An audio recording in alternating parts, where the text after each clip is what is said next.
ndakuramukije inshuti mugenzi w'ibiganiro bya Indundi TV ndakuramukije udahengeshanya mu kugira ngo ugire subscribe zuraronka amakuru yose avugirwa kuri Indundi TV. Ni jewe nyene Allen the Really namandiga kugira ngo ndaguhe update.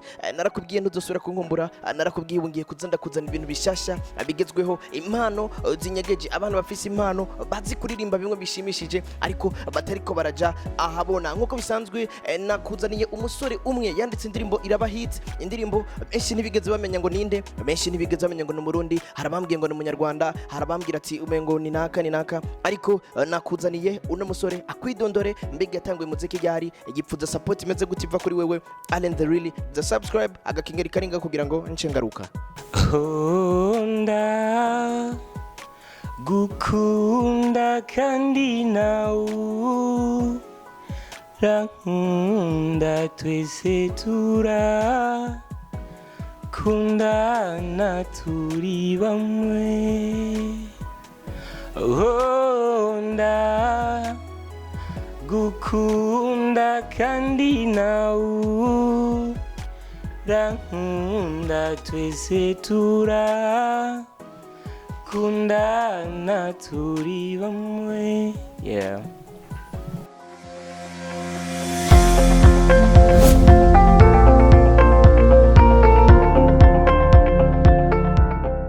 Inshuti mugenzi nkuko nabikubwiye no musore Tizo Wesley nabikubwiye wumvise akajwi kiyo n'ibintu bimeze neza cyane. Tizo Wesley nakusalimia. Nami nakusalimia mzee baba. Umeze neza? Meze neza cyane. Bariko baragukurikirana maybe ntibakuzi. Je wumvise uko nagukurikiranye bukiye gushika ndamenya bimwe mu buzima bw'iwawe. Tizo Wesley ko bariko baramukurikirana ninde yavukiye he? Tizo Wesley ni umusore yavukiye mu ntara ya Rumonge no Murundi. Yeah. No Murundi. Tizo, indirimbo imwe irakoza amateka igisagara cyose. Wavyakiriye gute? Navyakiriye neza cyane, antuka nimwe mu ndoto nari nifuza gihe natangura career yanje ya music.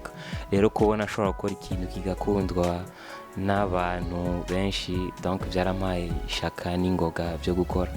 Yeah. Byaraguhaye ingoga n'ishaka ryo gukora. Tizo Wesley mu ncamake yatanguye muziki ryari, muziki wiwe ya kuja kuririmba ariko no kwinjira muri studio byatanguye ryari?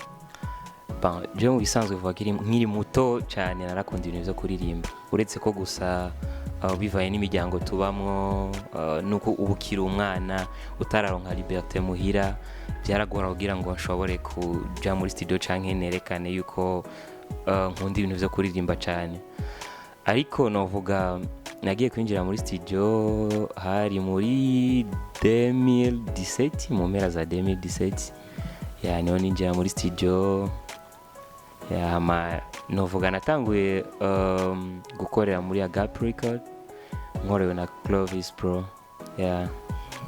Tizo muri 2017 winjiye muri studio. Winjiye muri studio n'ibiki byakugoye? Ikintu cyangoye novuga ubwa mbere bwari ubwo, urabona utarinjira muri studio nawe wari umuntu nawe wari umu producteur mumenyanye cyane, akubwira ati uza gukora gira uku ariko utezogira ubwoba parce que riba rijya mbere umva bwari ubwoba byonyene, sino bwari ubwoba no kutabasira kuco ngiye gukora. Sinumva yuko noshobora gukora ikintu kigasohoka nkagikuna hakugira nsanzwe nkundi indirimbo z'abandi bantu, donc nimbo ubwoba naba mfise. Tizo nimba atari akabanga, Tizo Wesley afise indirimbo zingahe? Koko indirimbo imwe gusa irikira bica bigacika mu gisagara ca Bujumbura. Kumve abantu bamve ko ariyo ya mbere canke Tizo Wesley arafise indirimbo zari zisanzwe zihari mu gace tigeze zimenyekana nk'iyo ndirimbo irikira bica bigacika? Tizo Wesley afise indirimbo zine. Yeah, afise indirimbo zine, uretse ko gusa ni kwa kundi igihe natangura nja muri studio, donc talana ndayifise ibubona ariko ndakora ishobora gukora indirimbo ikamenyekana cyane. Byari ibintu byari bindimo kuva kare, uretse ko gusa sinaba ndi sure n'ivyo ngiye gukora, urumva nabona umenga naritinya. Yeah, rero novuga kuba zitamenyekanye suko atari nziza, ni nziza ahubwo siniyemera ngo kandi hari na byinshi ntari bwabone muri music. Novuga nagiye nameyora petit à petit gweza naho nangura gukora ikintu nkabona ama support y'abankuriye mu muziki, abakunzi b'umuziki Indundi bakampa ama congrats, urumva aho.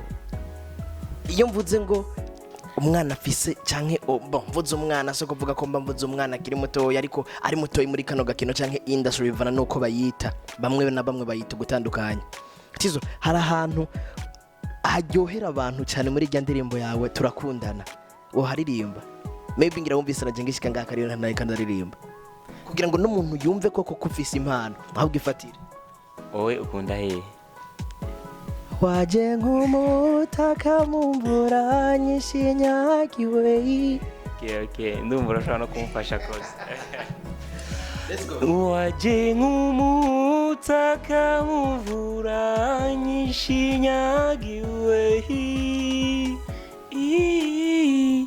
umberi igituti gizuba ryari kirenga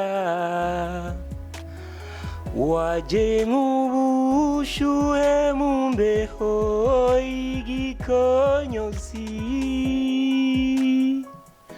mazunkora kunkuyakuya mbona gatira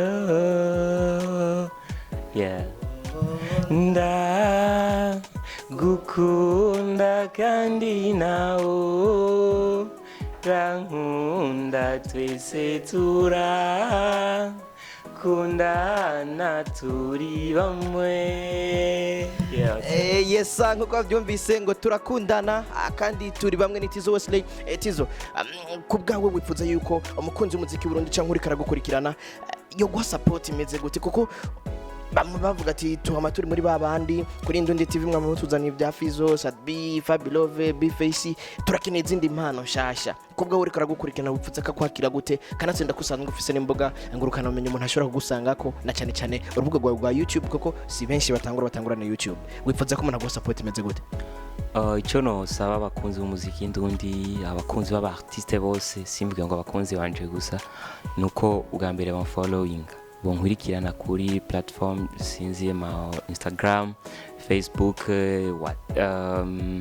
YouTube vyose wandika ni Tizo Wesley gusa hama kugira ngo uzurabona ivyo ngena nkora uko novuga kare igihe twakora bijya vya mbere ntwari bwa ronke true Indundi ni ari bwatumenye ariko anako bamaze gutumenya voilà mukadu umwanya ubu rero no bamenyesha nuko ngiye gukora cyane nimba warakunze turakundana hari ibindi bintu biri nyuma byinshi nifuza yuko wowe wa mbere mu kuvyumva cyo tubona gusavye following haba YouTube genda ugire subscribe kuko hari ibintu byinshi bigiye kuza bizotuma umenya neza uwo ndiyo ubona tala yanje hari byinshi bigiye kuza bizotuma umenya Tizo Wesley wariwe kubwa Tizo abarundi bariko barayidoga cyane abaririmbyi bakoresha WhatsApp status yarabatwaye mu gihe umunyagihugu uriye wa wundi adafise number y'umu artiste adashobora kubona ibikorwa by'umu artiste Tizo Wesley hariyo page Facebook Instagram YouTube muri izo hari imbuga zibiri zo guposta kugira ngo umukunzi wawe canke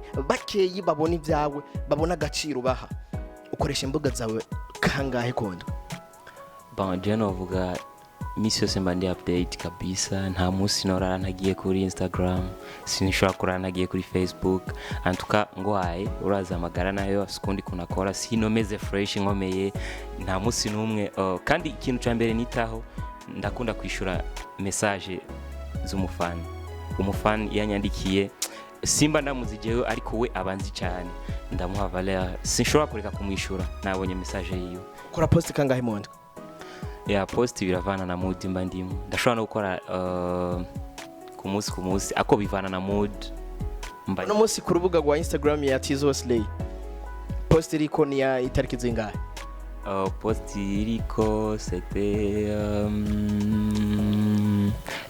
it was last week na werkera cyane last week I don't know sinzi ko ari Tuesday or Monday indwi iraheze imbuga ngurukana bumenye Tizo nk'impanuro zimwe dukunda guha aba artiste ni kimwe mu bintu bituma umuririmbyi amenyekana cyangwa ibikorwa byo bimenyekana do plus nibi buri ukoze post no munsi wasibye ejo ariko higa ejo ni haburindi post utuma uramutsa abafans kugira ngo maybe muri comment bagira icyo baguterereye n'ibindi uheruka guposta cover yawe ego kuri Instagram ariko Facebook ndaheruka guposta Facebook ukoresha page account byose ndabikoresha ukoresha gusumbya ibindi ni cyane?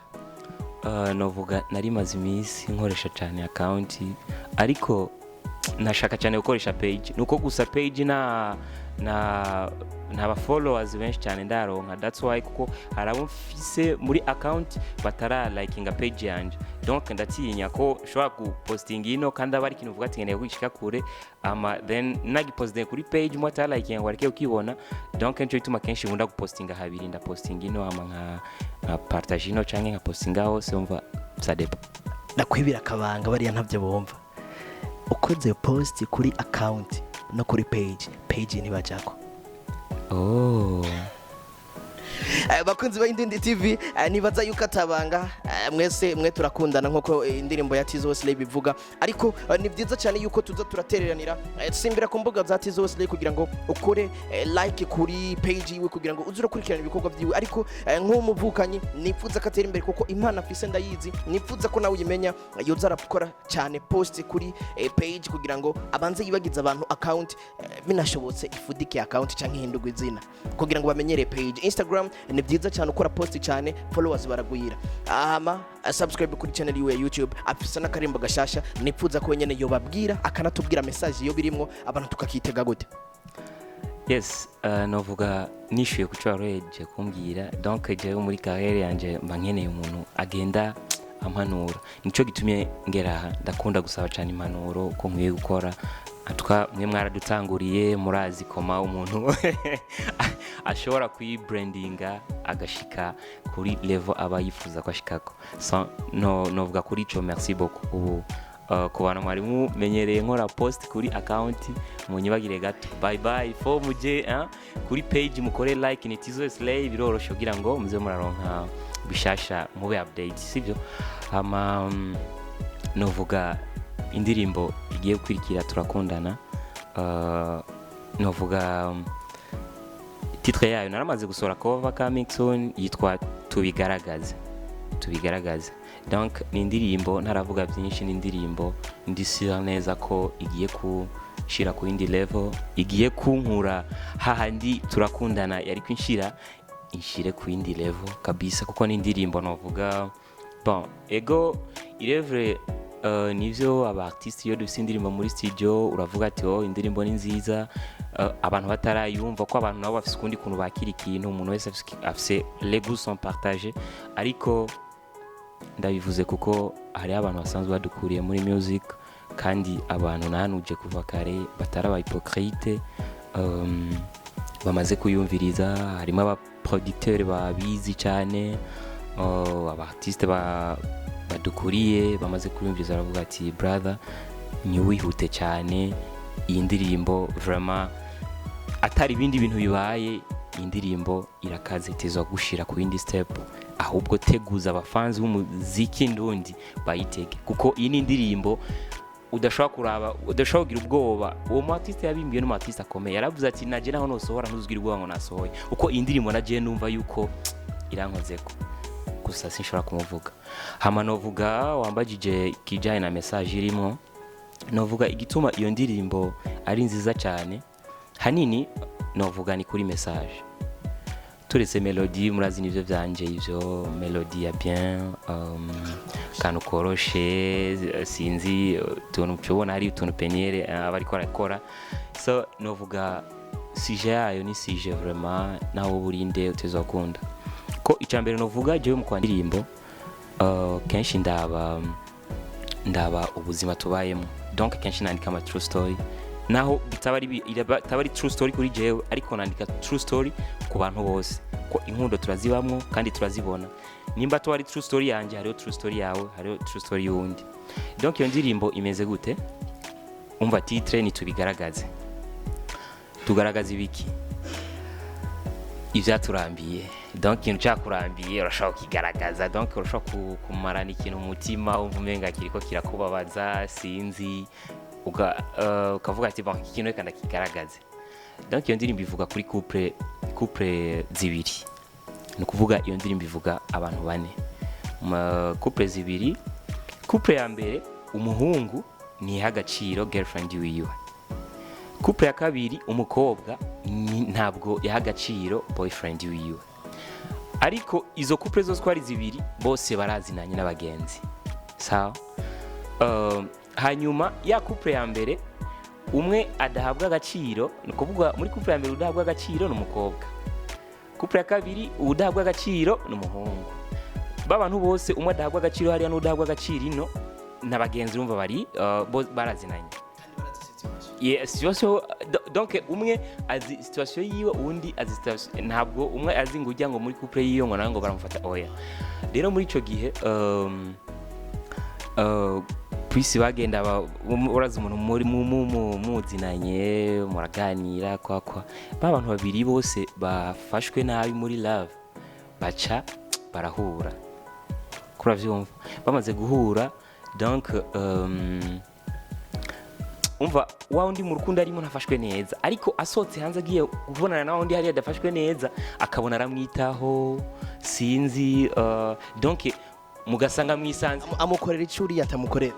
amukorera icuri atamukorera, donc ukaca usanga mwese mwiyumvanyemwo atavyo muzi, nta rumwe yabwiye undi ko amukunda, ariko bivaye n'ivyo bakoreranira ingene bitanaho ka message sava.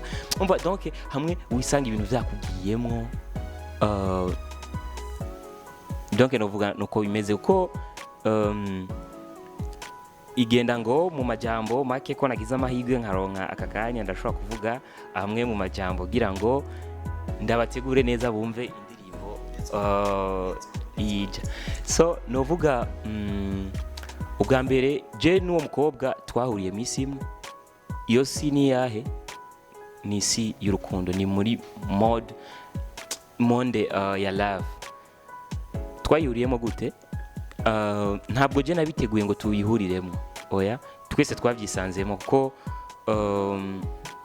ni kuvuga kumukunda jewe canke nawe kunkunda sinabihisemo nawe ntiyabihisemo, uko jewe iyo ndabihitamo kumukunda nari kuba narahemukiye uwo twari dusanzwe dukundanye, nawe iyo abihitamo kunkunda ngo avuge ngo naka ndamukunda ngo aze kumbwira ngo je t'aime, nawe yari kuba yarahemukiye uwo bahoze bakundanye. Donc twese twavyisanzemo, tumaze kuvyisangamo twisanga muri love bira amapa birangora kuyankisha ikintu kuko uwo girlfriend yamfashe atampaye agaciro. Jewe tugikundana nashaka girlfriend yonyitaho akampa agaciro sinzi akagirane, ariko naho twagiye kundana sivyo vyabaye. Donc rero uwo wundi rero mushasha, donc ndiko ndabona bimwe narondera ntarakundana n'umwe wa mbere. Donc rero maze kwisanga mu rukundo vyarangoye kumiyankisha kuko naronse cakindi kimwe namye ndondera kuva kare urumva. Rero hama nkavuga ati urumva donc ivyo birahari, ariko kubihisha twese biturimwo kandi muri twebwe hari urukundo twese turabibona. Je bimeze uku nawe bimeze uko nyene urumva. Kubisha rero muri no mwanya vyaturambiye. Tizo, is it your true story? Ntabwo no bivuga yes or no. Ntabwo no bivuga right now kuko twaba tubihejeje byose, ariko ndabasaba muzoma kanya kandi niyasohoka kugira ngo mumbwire namwe uko mwayakiriye feedback, bizoba vyiza cyane. Tizo, dusa n'abarangiza gatoyi tubazo tubiri canke dutatu twacanga moto. Ni wewe na jewe n'abari ngaha babibona hagati y'ujya mugabo nuriya woronka boguha utore collabo wotangura nde? Urabavuga amazina kugira ngo abari hariya babamenye uyu musore n'uyu ari ngaha. Anyeretse Sadbi na Big Fizzo. Nibaza sivyo novuga ngo nuko ndabivugiye ngo aha ngo mu Ndundi canke iki, ni ibintu bisanzwe bizwi kabisa. Jewe ni Big Fizzo niwo muntu nakuze nkunda ba Lolilo Big Fizzo. Rero novuga unyeretse Sadbi na Big Fizzo novuga umuntu aranyinspira cyane. Umva sinizwa ngo niyo collabo ni kawaida nawe arabizi. Nkamwe collabo ya Fizzo yo kwanga ya Sadbi kabihari wo yakira canke wo counseling? Turiko turakora business kandi dushaka gutera imbere. Apart ico uwo bukunda turi muri business sinovuga ngo sinoreka kuyikora no ikora. Wibaza yuko collabo y'umwe muri abo yo gushikana hehe kubwawe nka Tizo Slay? Ni ya Big Fizzo yo gushikana yoshikana kure uko Big Fizzo n'umuntu muri Indundi twemera ngaha kandi arasoka cyane hanze arazwi cyane. Ndisiyo neza yuko yoshobora kunshikana handi hantu nanje ntazi. uretse abo bumaze kuvuga Big Fizzo, Lolilo, Sadbiko na kubajije ni yahe collabo wamye ubona wipfuje n'ubu gishaka uretse ya Big Fizzo y'umurundi y'undi murundi indi collabo y'undi murundi novuga namye nifuza narifuje cyane gukorana na Double J, the Bad Boy Killer. Yego hariho n'abandi uraza umuntu donc iri kurakora avuga ati vraiment kandi umuntu wese bivana n'indirimbo igituma mvuze Bad Boy Killer urabitahura urumva ingene yandika n'ingene nanje shaka kwandika donc ucu bitahura. jewe mfise collabo zibiri nshaka Tizo Wesley atori imwe nazirishe zose mfise Big Fizzo mfise Fabi Love Tizo Wesley atori yandi birazwi ni Big Fizzo on the floor kandi ari arakadiri twe turakora so ni murashobora kubona hari umuririmbyi n'umwe wa diaspora Tizo Wesley yobaze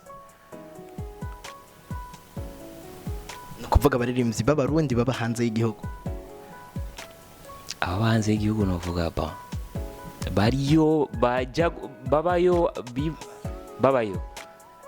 ko ndabazi benshi babiri navuga Yiva Muziki navuga Kidumu navuga Nziza Desire. Naretse kumva indirimbo yiwe wapi hari abaririmbyi ba diaspora hindukira inyuma ugira motse ndamuzi indirimbo yiwe umutse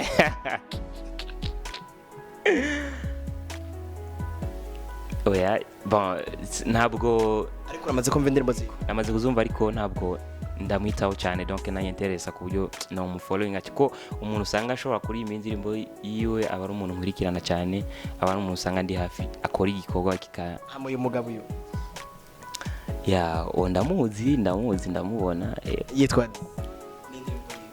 MT number 1 hari indirimbo yiwe nimwe kuryohera vraiment je ntabeshe kabisa MT number 1 navuga indirimbo yakoze irangyohera ni collabo yakoze na Sadbi izindi nta yindi irangyohera. Mwamaze kumwumva mwamubonye numwe mu basore yipfuza yuko mumushigikira ni Tizo Wesley ariko arakora indirimbo cyane muri Bantu Boy na Peniel ubutumwa kuri Peniel n'abarundi kugira ngo cyatubasezera. Yes novuga Peniel Pro ari hose mani muhezagire kuko wenyine arabizi dukorana as brothers arazi amaze kumfasha byinshi dufashanya byinshi n'ubara cyamfasha Imana imwongera umugisha. Imana imwongera umugisha, Imana ikongera umugisha wamaze kugira subscribe kuri Indundi TV notification kugira uyironke harakantu kameze nk'agakengeri niwo gakora ko mu gikoresho cyawe cyose ukoreshamwe kugira ngo urabe ibi trendinga hano mu gisagara cya Bujumbura uzuraronka notification y'amakuru avugirwa hano ni jewe Allen the Really Blaze.